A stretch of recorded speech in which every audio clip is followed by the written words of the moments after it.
So my name's Andy Bass, my firm is Bass Klusker Consulting, and I work really on two things. One is strategy that will be supported. A lot of people formulate strategies, put them into ring binders, put them on the shelf, and a year later they look at them again and go, oh, that would have been good. But I work on helping people to produce strategies with their people, with their customers, that will actually make a difference. And the second thing is working with individuals to help them to make career transforming contributions to their businesses. And it's not just creative businesses, all businesses are subject to limits. And if you think back over the history of business, it's impossible to find businesses that didn't eventually top out for one reason or another. So you get this kind of an S-curve. If your business takes off, then you have a boost phase, but then, as you say, these limits will come in, and there can be external factors and there can be internal factors. Some of the typical categories externally, obviously competition, but also trends. You may be doing something that's really cool, but of course, if your boost has been caused by being fashionable, you're very vulnerable then, because people who like fashionable stuff are going to move on to the next thing. You've got to be thinking about what that next thing will be. There are also internal factors. The classic one with entrepreneurs is they have lots of energy and they may be a little bit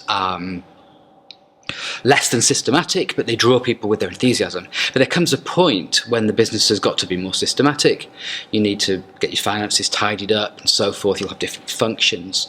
If the entrepreneur can't let the people who run those functions do their job and they become a bottleneck for decision making, then you can fall behind. So shifting into a more organisational, professionalised kind of structure is another thing that can cause people to either level off, or if they realise this, and this is what you have to encourage people to do, we've got this up curve, what's the next S curve? If you're a very fashionable business, what's the next trend? If it's a matter of adapting to and just needing to be more organised, what are the systems that you need? Are you starting to learn about those things in advance so that you're going to have them ready when you need them? Okay, there's a really nice way of doing it, and in fact the trick is to think not just about the next curve, but to think of three curves in one. And this idea originally comes from McKinsey, and it was used for working with very large businesses, and I found it to be great with large businesses, but it also works really well with startups, even coaching individuals, very flexible. And the idea is that we operate on three horizons. A business operates on three horizons, and you think about all of these at the same time. So the first one is about profit and cash. This is the current lifeblood of the business, and it has to be run efficiently. The second horizon is about growth, and here what you're focusing on is getting some sales in the next area. Much less worried at this time about profit and cash generation. And then the third horizon is about options for the future. And what I'm thinking about here is looking for trends. Thinking about if you're thinking about exporting, then you might go, okay, how am I going to do that? What do I need to find out? Should I go and meet some people, make some contacts, make some relationships? I might do some of these options and I might well not do others, but I'm getting ready now to think about the future. This one is all about running a tight ship, basically. So if you're a startup and you've got some business, the next thing you do is you kind of systematize and you tighten things up and you watch the pennies and so on, and you collect your cash quickly, and all of those disciplines that people need to do. That's what's going on here.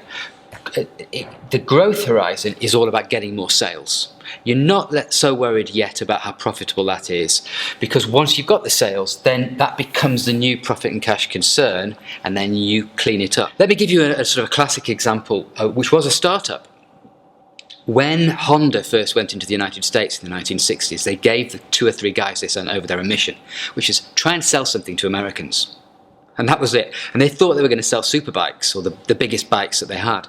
In the end, they couldn't sell big motorbikes, but they took a couple of those little Cub scooters around just to run errands for themselves.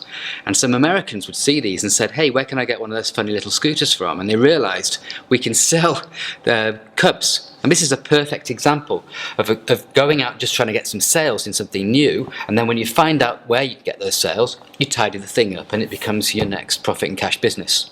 So that's the growth horizon.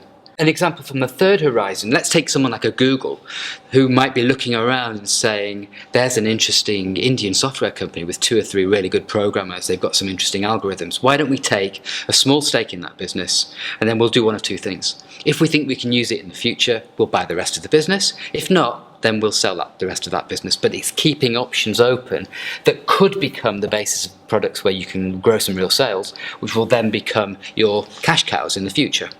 The important thing about this kind of thinking is that all of these have to have the same start point. In other words, you don't grow this business and when it's finished, then do this one and then do this one. In any one period of time, you've got to be putting effort in on all three of these at one time, keeping those three plates spinning. Say we are healthy on all three horizons.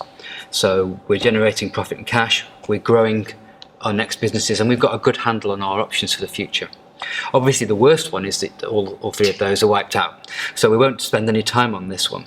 These other six are really interesting because if you get a sense of where you're at, and it's a great thing to discuss with your team, then you can decide what you're going to do next, because the idea is to get to here. But every business gets knocked off, and the trick is it doesn't matter that you get knocked off. What matters is that you know it and then you plan your way back and you kind of keep a balance. Now these first two patterns, cross, cross, tick, and cross, tick, cross, are quite common in a new startup because you're not going to be generating any cash to start with, and you may just have an idea, and that idea then you start to grow some sales, and obviously the next point is that then becomes your initial business.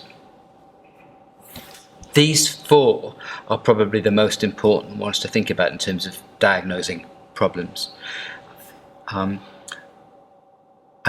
when I work with clients or with groups, I'm going to say to them, discuss which one of these patterns you think makes the most sense to you. Now, here is a business that might have got itself started, or it might just be a business that's a one-trick pony.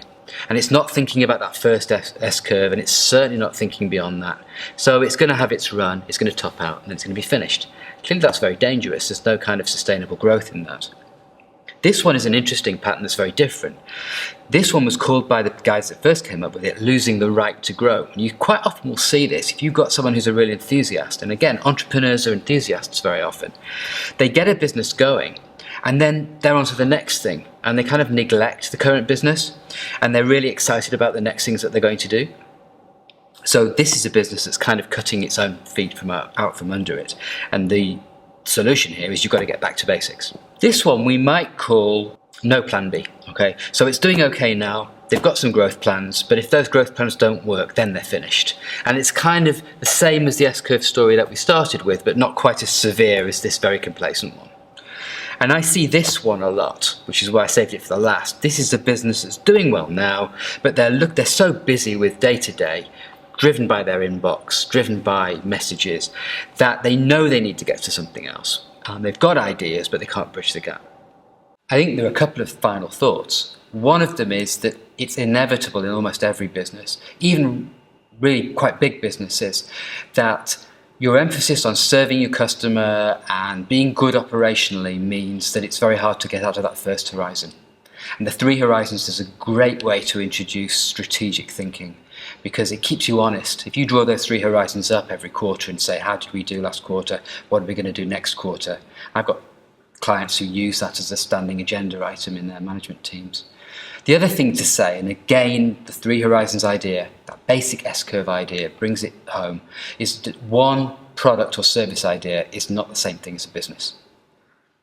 There's more to it. To turn your product or service into an investable business, you have to put the systems in, of course. You have to be able to tell a story to an investor that they're going to see that there's continuity.